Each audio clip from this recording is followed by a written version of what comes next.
कृष्ण में अधिप्रिय माता पिताओं, भाइयों बहनों एवं बच्चों, आप सबको खजूर रविवार एवं प्रभु यीशु के दुख भोग रविवार में स्वागत है।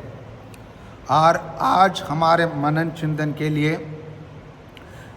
खजूर जुलूस के लिए हमें संत लूकास के सुसमाचार अध्याय 29 से 40 तक दिया गया है।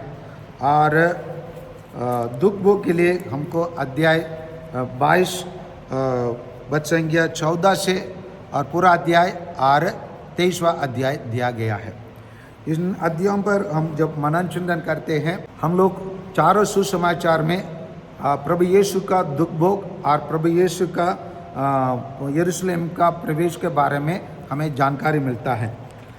जो सुसमाचार के लेखक प्रभु यीशु का 30 वर्षों का जीवन के बारे में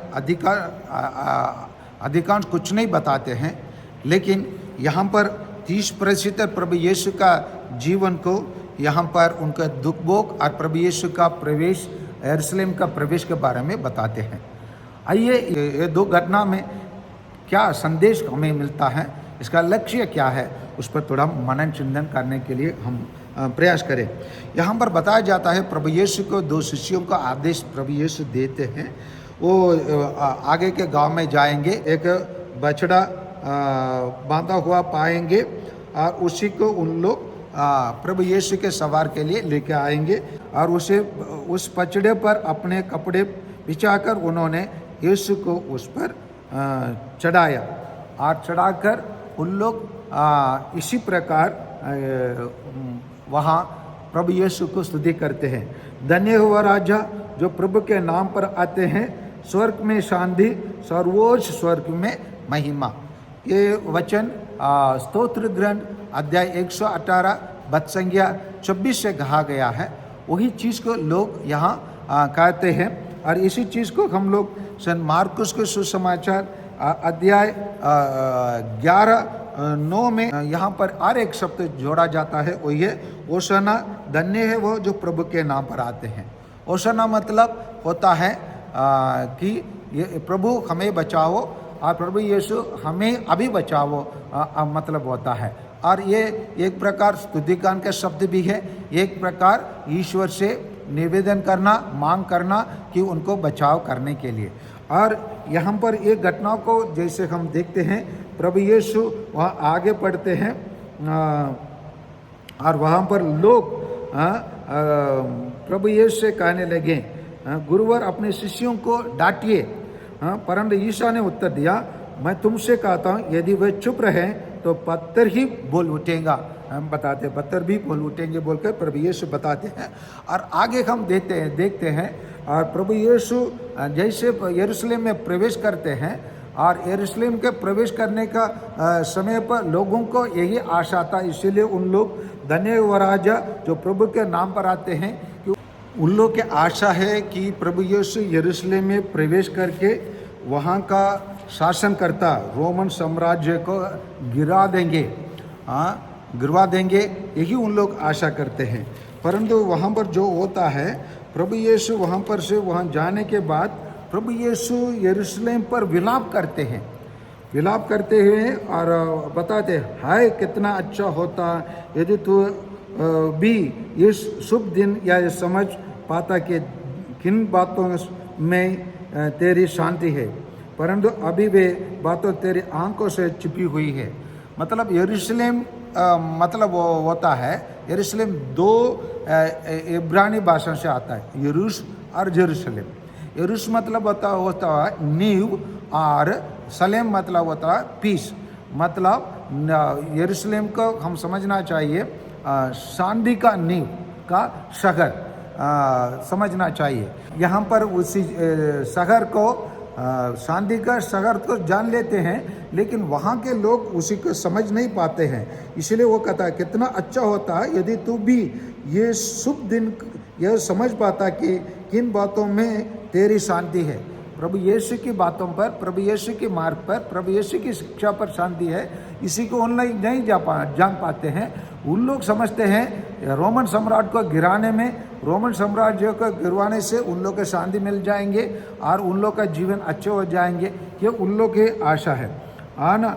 लेकिन आगे हम देखते हैं प्रभु यीशु जैसे यरूशलेम में प्रवेश करने के बाद ऐसे कुछ नहीं करते हैं, वो उनके लोगों के विचार के विपरीत करते हैं।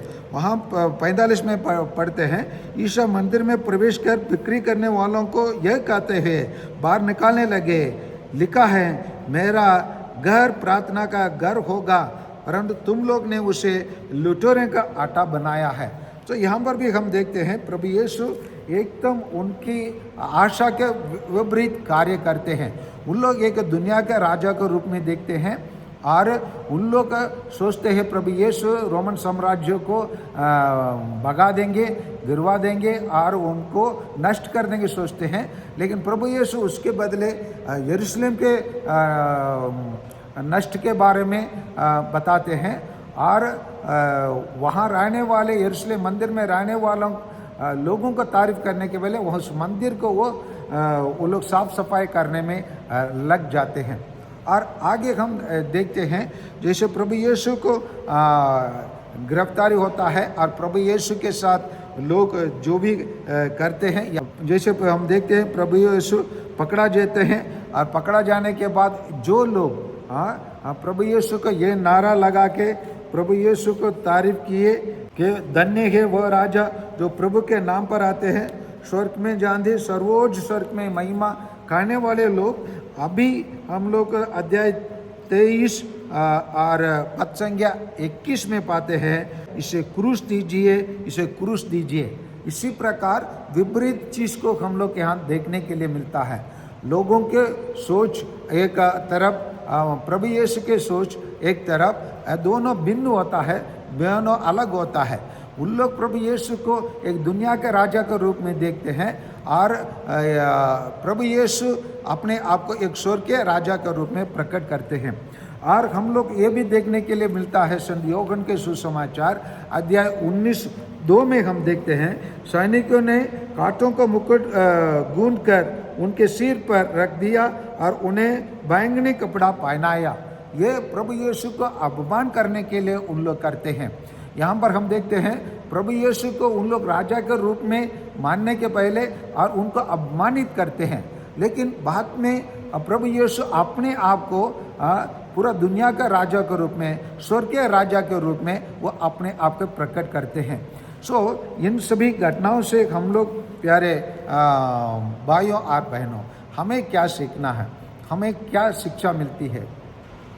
और आगे हम प्रभु यीशु का दुख भोग पे हम जब मनन चिंतन करते हैं, हमारे सामने बहुत सारे विषय रख दिया जाता है, जैसे पास्का का बोझ, परम प्रसाद की स्थापना, युवदास के विश्वासघात के संगीत, शिष्यों में बड़ा कौन और प्रेरितों का पुरस्कार, पेतरुस के भावी निर्बलता और भावी संकट और प्रभु के प्राण पेड़ा, ईसा की गिरफ्तारी, पेतरुस का अस्वीकरण और यहूदी महासभा के सामने प्रभु यीशु और पिलातुस के सामने पहली पेशी और हेरोद के सामने और पिलातुस के सामने दूसरी पेशी और गोलगोथा की और प्रभु यीशु आगे बढ़ना, क्रूस आरोपण और अपमान और उपहास, पश्चातापी डाकू, यीशु के मृत्यु, यीशु का दफन, इन सभी बातों को हमें सुनने के लिए और देखने के लिए मिलता है।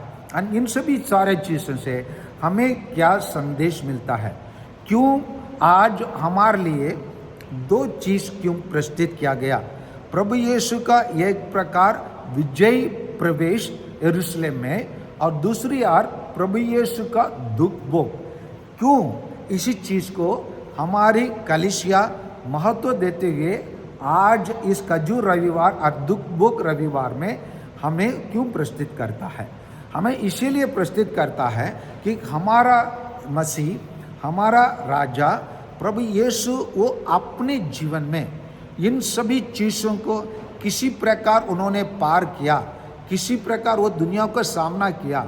हम प्रत्येक जन को ईश्वर आज निवेदन देते हैं, हम भी उनके समान दुनिया को सामना करने के लिए बताते हैं।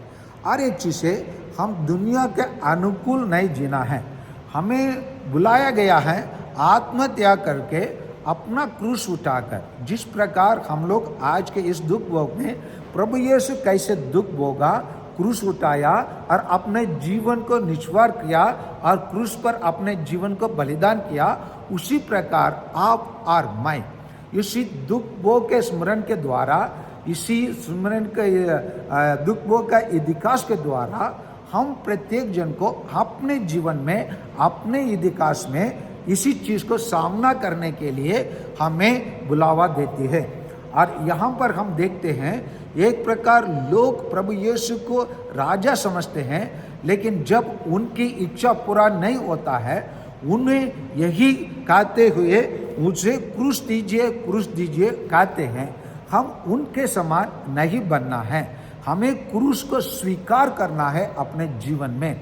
जैसे इन दिनों में हमारे भारत देश में हमारे खिलाफ बहुत सारे कानून बनाया जाता है, बहुत सारा षड्यंत्र रचा जाता है, लेकिन हमको प्रभु यीशु के समान, जिस प्रकार प्रभु यीशु एक हीरो के समान, एक अभिनेता के समान वो क्रूस को अपने गले लगाने के लिए आगे बढ़े, वो चुम्बन करके क्रूस को स्वीकार किए, उसी प्रकार हम भी अपने जीवन में आने वाला संकट, आने वाला कष्ट, आने वाला परेशानियों को सामना करने के लिए हम प्रभु यीशु के समान आगे बढ़ने की आवश्यकता है।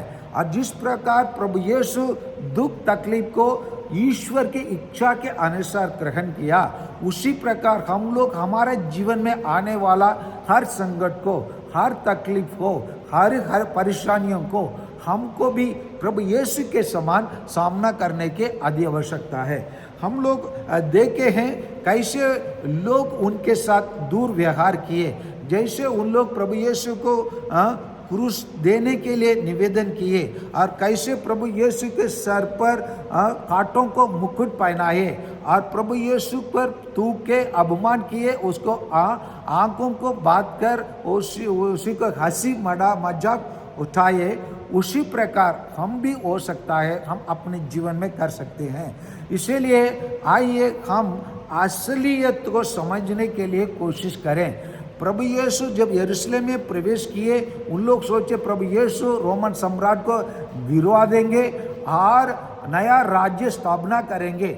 उसी के करने के बदले प्रभु यीशु वहाँ का यरूशलेम मंदिर को उन्होंने साफ सफाई किया और वहाँ के लोगों को भगाया और उसी शहर को जो असली चीज जो होने वाला है कुछ वर्षों के बाद, उसी के भविष्यवाणी किया। प्रभु यीशु निर्डर अपने जीवन में कार्य किया और निर्डर आगे अपने जीवन में आगे बढ़ा।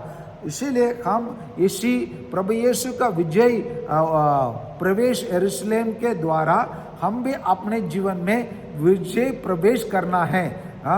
भले हमारे सामने दुख हो, कष्ट हो और षड्यंत्र हो और कुछ भी हो, हमको सामना करना है। उसी प्रकार जैसे प्रभु यीशु अपना प्राण बेड़ा ईश्वर के इच्छा के अनुसार सहन किया, हम भी हमारा जीवन में आने वाला हर प्राण पीड़ा को, हर तकलीफ को, हर परेशानियों को हमको प्रभु यीशु के समान सामना कर जैसे प्रभु यीशु अपने आप को ये स्वर्गीय राजा के रूप में उन्होंने प्रकट किया और दुनिया के संकट का सामना किया, उसी प्रकार हम प्रत्येक जन को प्रभु यीशु अपने दुख भोग के द्वारा, अपने मृत्यु के द्वारा, अपने क्रूस रास्ते के द्वारा हम प्रत्येक जन को उनके समान दुख को, कष्ट को सामना करके उनके समान जीवन जीने के कला प्रभु यीशु हमारे समक्ष रखते हैं। आइए हम प्रभु यीशु के समान जीवन को सामना करना सीखें और प्रभु यीशु के समान